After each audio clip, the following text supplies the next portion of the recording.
Well, that was a great piece. All right, our next guest is looking to step into the big issues in the nation, the president's. And yesterday, he questioned Bernanke on Capitol Hill. So we're thinking he may have a few ideas for Big Ben. Joining us now is Congressman Ron Paul. He's joining us by phone from Arlington, Virginia. Good morning, Congressman. Good morning. Nice to be with you. It's terrific to have you. So, you saw the testimony yesterday. You participated. Did he answer the kind of questions that we were looking for? And did you get any telltale signs as to why he so aggressively decreased rates over that 8-day period in January?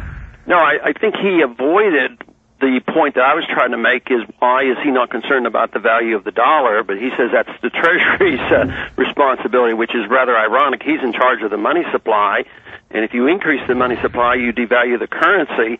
Of course, he says no, what he's doing is lowering the interest rates to stimulate the economy, and his only job is to control prices, to manage a stable price level. But the point I keep trying to make is that if you don't have a stable currency and a sound currency, there's no way you can have stable prices. And I made that point that, producer prices are going up now over 12% per year, and he admitted that was a poor showing, so he's not even achieving stable prices at the same, because he's devaluing the currency, and that he's going to continue to lower interest rates. And we have to see the connection that lower interest rates means that you're cranking out more money, which means a lower dollar, which means inflation, which means he can't control prices. So he's on a catch-22 program, which I see no solution to under our current monetary system. It's a very interesting point, because I'm kind of obsessed with the dollar, and you take a look at what it's doing versus the European currencies. Of course, since the EU combined their currencies back in 1999, it is at the worst level that it has been at on a trade-weighted index, many people saying worse since 1980. How do we start to turn the U.S. dollar equation around? Because clearly what they are doing in the White House is saying this is going to increase exports and it's going to help the current account deficit. But there are a lot of things that it is doing that are really negatively affecting the economy. How do we change that? Well, we have to quit monetizing our debt. We spend too much, we tax too much, and then we borrow too much, and we still don't have enough. So then we monetize the debt. We literally create credit out of thin air to accommodate the deficit spenders here in Washington. If you don't change that, you can't do it. The dollar will continue to go down. But the biggest problem is we're in catch-up right now. The dollar is dropping now, not because of what we're currently doing in the Congress, but what we've done for the past 10 years. Just as we pretended we could afford guns and butter in the 60s and we suffered through the 70s with stagflation, we're now starting to suffer from stagflation for the same reason that we haven't cut back any spending. So this process is going to get worse rather than better. Wow, you perfect segue, because that's exactly where I wanted to go. Stagflation. It's never mentioned yesterday in any of his testimony, yet if you look at what he had to say, he said the discussion of downside risks to the growth outlook are growing, and the upside risks of inflation are becoming more problematic. To me, that sounds like stagflation. Now, why are we afraid to say the word, and what does that necessarily represent to this economy, and what do we got to do about it? Well, they don't even want to say the word recession, but we truly are in a recession because GDP numbers aren't even reliable. But this is predictable. This is not something that we should be surprised with, because it's historic. Just think of third world nations when they destroy a currency. They always have weak economies, and their currency goes down and prices go up. And we've experienced in the 70s. We're doing it again.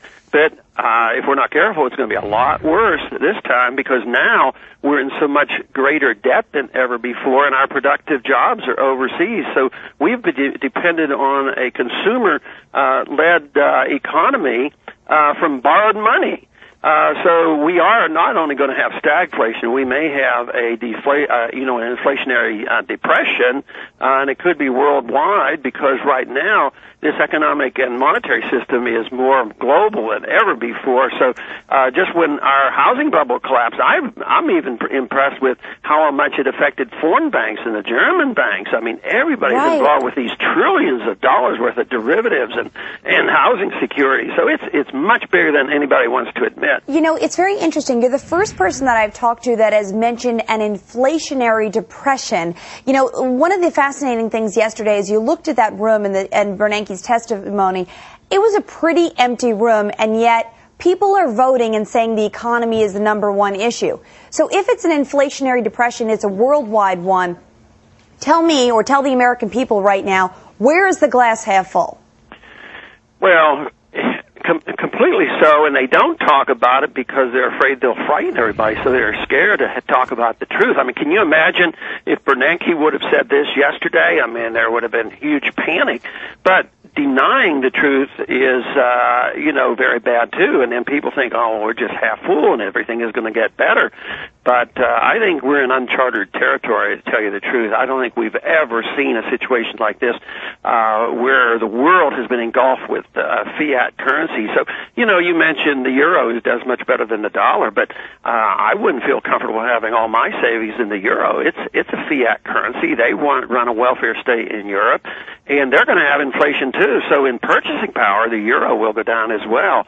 And that's why commodity prices are rising. People are leaving the currencies and they're buying commodities because they feel like these are hard assets, as well as gold and silver and all the other ones. But all commodity prices are going up and they're leaving their financials. But this was predictable. There's a lot of people who have studied Austrian economics that are not surprised that this is happening.